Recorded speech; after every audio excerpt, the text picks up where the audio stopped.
예, 요즘 이제 아파트에서 많은 분들 어느 정도 벌었다고 생각을 해서 은퇴 준비를 하시는 분들, 이런 분들이 꼬마 건물, 뭐 통매매, 빌라, 뭐 이런 거 많이 찾는 것 같아요.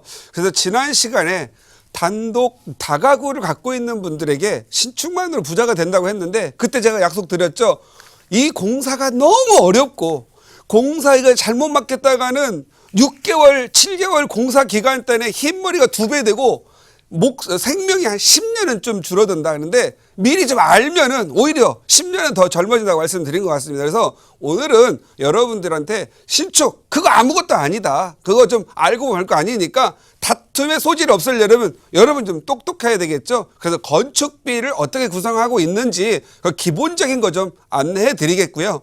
아시다시피 건축하려면 개인의 취향에 따라서, 자재에 따라서, 어떻게 설계하느냐에 따라서 건축비는 다양하게 나옵니다. 그래도 기본적으로 이 정도면 좀 알면은 어떤 표준 모델이 되지 않겠느냐 해서 한번 오늘은 꼬마 건물 한번 짓는 거 어떻게 하는지 한번 알아보도록 하겠습니다. 그래서 제목은 2탄 단독 다가구 주택 신축만으로 부자 된다. 어떻게? 그래서 한번 검토를 해볼까 합니다.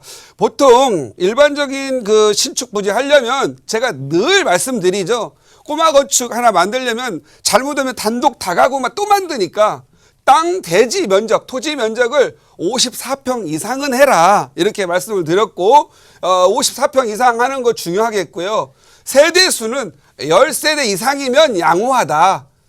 보통 7세대, 8세대 짓는 것들은 땅이 안 좋은 거다. 그리고 땅을 사기 전에 건축사님들의 상담을 받고 사라. 어설프게 평당가 싼 거 샀다가 항상 이 싼 게 비지떡여가지고 이 땅 한번 잘못 사면 팔지도 못하고 평생 우울하게 살 수가 있으니까, 땅 사는 만큼은 건축사님들의 좀 어떤 상담 받거나 정말 전문가의 상담을 받고 나서 땅을 사라. 덜렁 38평짜리, 45평짜리 사가지고 이러지도 못하고 저러지도 못하는 그런 일들이 많이 있다. 그래서 땅 사기 전에 조심해야 될 것 같고, 설령 내 단독 다가구 주택일지라도 내가 이 땅에 지을 건지, 괜히 인건비, 공사 기간은 똑같이 6개월에 인건비 들어가는 똑같거든요. 재료비 좀 차이인데 잘못 지어가지고 오히려 손실이 나고, 또 내 단독 다가구라도 양도세라든가 소득세 이런 거 고민 안 하고 무조건 지었다가는 또 세금에 발목 잡혀가지고 팔지도 못하는 일이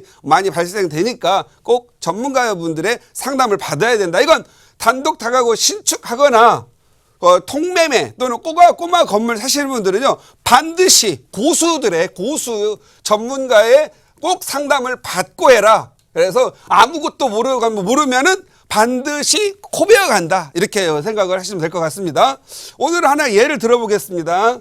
신축하려면 55평 이상이 돼야 엘리베이터가 들어가겠죠. 그래서 엘리베이터 들어가게 하려면 기본적으로 들어가면서 한 층당 투룸 2개에 요즘 세를 놓으려면 불량 원룸도 가끔 필요하겠죠. 불량 원룸 3개, 한 층에 그 투룸 2개하고 불량 원룸 1개가 들어가면서 엘리베이터와 계단실이 있는 구조의 건물을 짓는다고 하겠습니다.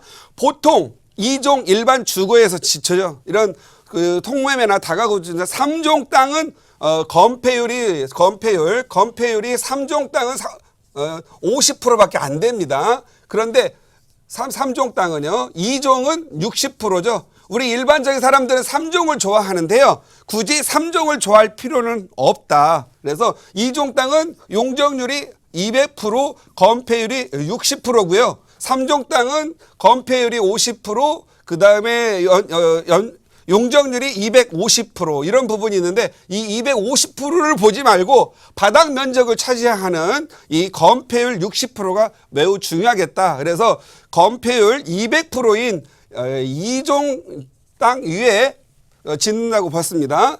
그러면 용적률 200%니까 110평이 나오겠죠. 그런데 항상 주택이라고 하는 부분은 서비스 면적이 있습니다. 서비스 면적. 우리가 보통 전용 9평짜리를 사면 서비스 면적이 확장돼서 공사가 돼서 보통 전용이 11평에서 12평 사이로 나오죠. 투룸 같은 경우. 여기 이 서비스 면적 때문에 그렇습니다. 그런데 우리가 보통 연면적, 우리가 잘 건축을 안 해본 사람들은 연면적에 110평만 생각을 해가지고 공사비를 이렇게 딱 보면은 와, 평당 왜 이렇게 비싸지? 다른 사람들은 평당 뭐 450, 500에 짓는다는데 당신은 너무 비싸지 하고 안 가버리면 더 좋은 잘 짓는 사람을 버릴 수가 있다 이 말입니다. 그래서 이런 경우에는 공사 면적을 보통 얘기해요. 보통 우리가 이제 시공사들한테 내 지을 테니까 건축 설계사가 준 그 도면을 놓고 공사비 얼마예요? 그러면 에휴 내가 평당 450에 주니까 알아서 다 해줄게 이렇게 얘기를 하죠. 근데 이 업자들은 항상 싸게 불러놓고 계약을 딸 목적으로 하기 때문에 이 평당 450이라는 말을 이해를 못해요. 그런데 나중에 하면은 공사 면적이라고 하고 또 거기에다가 진짜 넣어야 될 것들을 빼고 그냥 순 공사 단가가 450이었다 얘기해서 그때부터 이제 분쟁이 들어가죠. 지을 때마다 인입시설비 내주세요. 철거비 내주세요. 뭐 내주세요 하다 보면 공사비가 막 계속 늘어나는 거예요. 그때부터 머리가 막 무너지기 시작하는 겁니다. 차라리 돈이 얼마 들어간다는 예산을 미리 말했으면 돈 준비해 놓고 할 텐데 할 때마다 꼭 공사하다가 돈 안 내면 쉬어버리죠. 아, 우리 인부들이 일 안 하니까 돈 줘야 돼요 할 때마다 또 빚내가고 주다 보면 그때부터 흰머리가 막 나는 거죠. 이런 부분을 먼저 확실히 해야 되고요. 이 공사 단가를 갖다가 맨날 450, 뭐 470 말로만 하는 사람들 있죠. 요거 양심에 털난 사람 많아요, 이거. 그래서 왜 들어가는지 설명을 쫙 해주고 난 후에 최종적으로 얼마가 들어갑니다. 이렇게 하면서 이 건축 면적당 평당가가 제대로 가르쳐 주는 분들이 제대로 양심 있게 하고요. 이게 양심에 털난 사람들이 제대로 짓겠어요? 공사비는요. 이게 막 1억 정도는 왔다 갔다 하거든요. 그래서 요 양심 있는 시공사를 만난다라는 게 여러분한테는 가장 중요한 부분이다. 그래서 보통 일반적인 사람들은 공사 면적을 하는데 왜 그러느냐? 각 보면 아까 제가 말씀드렸죠. 한 10세대 잡고 전용 면적 9평짜리에 서비스 면적 한 2평 잡으면 10채면 20평 정도가 늘어납니다. 그리고 또 필로티 면적 있잖아요. 여기 또 마찬가지예요.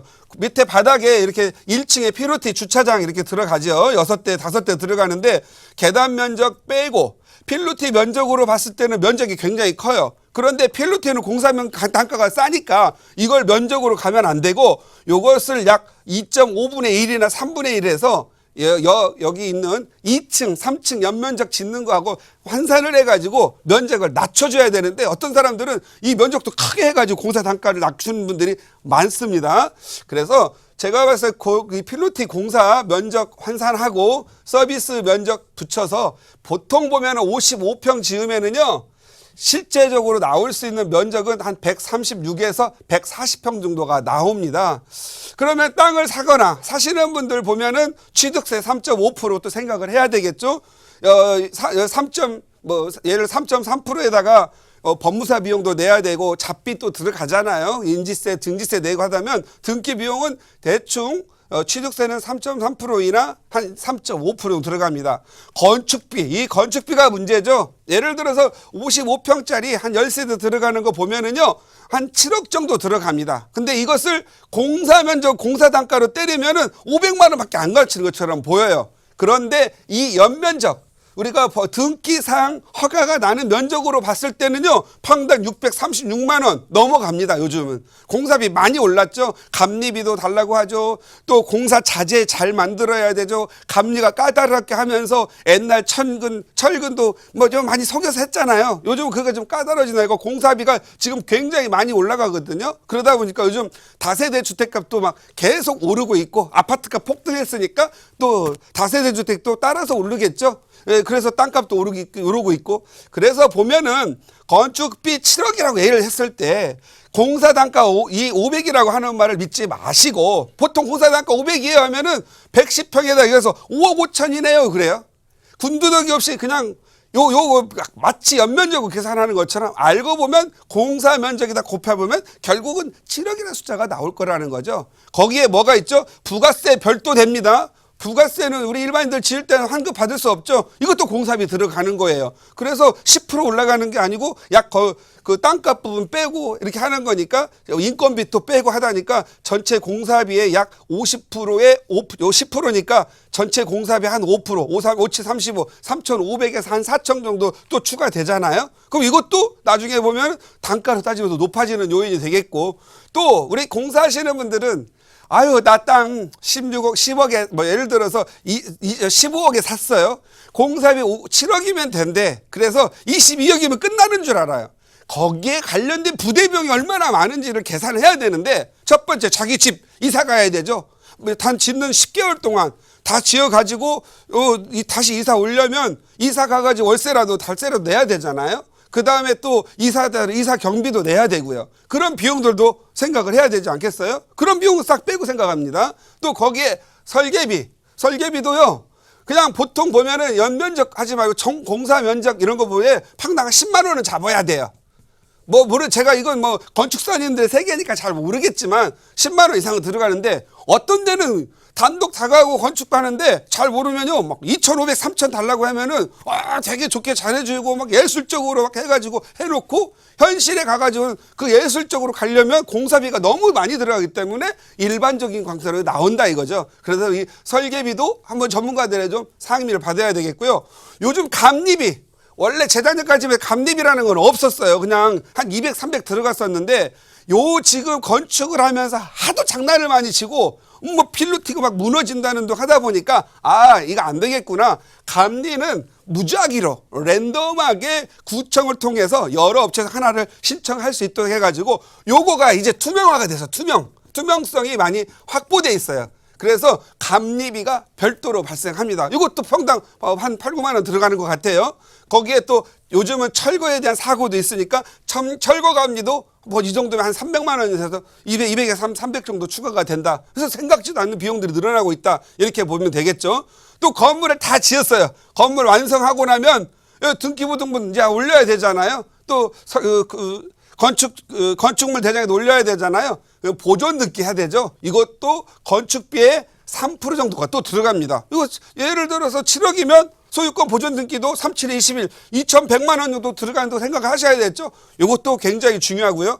짓다 보면 또 민원 들어가죠. 앞집 뒷집 민원 들어가가지고 못 지게 하고 이렇게 누워있다가 소송하고 그냥 빨리 끝나면 좋은데, 이놈의 민원은 어떻게 발생되냐면요. 누구는 얼마 받았대더라. 누구는 얼마 받았더라 해가지고, 이것은 이거 어떻게 보면은 이 민원은요, 정말 좀 과한 것들이 많아요. 요즘은 약자 보호다보는 자기도 언젠가 지을 텐데, 민원문 이거 비용 또 많이 써야 됩니다. 인시설비, 배관 또 들어와야 돼, 전기 들어와야 돼, 수도 들어와야 되죠. 이것은 어떤데 이거 공사비에 포함시키느냐, 별도로 하느냐, 이것에 따라 또 가격이 달라지겠죠. 그 다음에 이제 각종 세금, 왜냐하면 이제 집 없으면 재산세도 내야 되고 공과금도 들어가겠죠. 공사하는 동안 전기세, 물론 공사업체가 다 감당하는 거 있겠지만 또 재산세 같은 건 본인이 감당해야 될 거죠. 그 다음에 다 지었어요. 전세 월세 놔야 되죠. 본인도 이사해야 되죠. 본인 이사비 생각해야 되지만 전세 월세도 놓는데 중개 수수료도 놔야 되고요. 또 세무정리 하려면 세무사님도 필요하겠고요.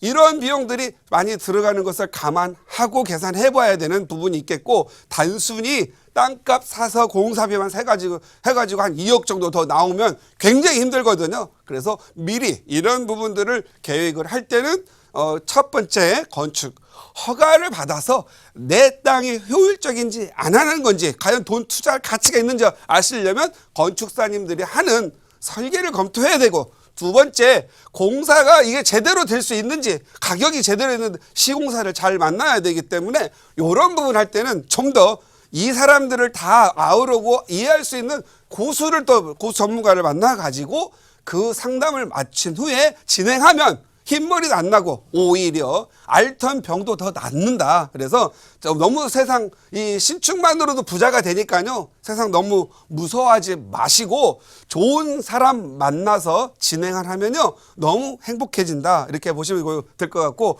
이 오늘의 핵심은 본인이도 많이 알아야 되겠지만 결국은 신축을 하기 위해서는 자기가 아무리 공부해서 할 수가 없으니 좋은 사람, 양심 있는 사람이 곧 돈이다 생각하고 좋은 사람 만나시기를 제가 빌겠습니다. 자, 오늘은 요 정도로 하고요. 다음에 또 궁금한 것들이 많이 들어오면 거기에 맞추어서 또 이 시간에 통해서 강의해 드리도록 하겠습니다.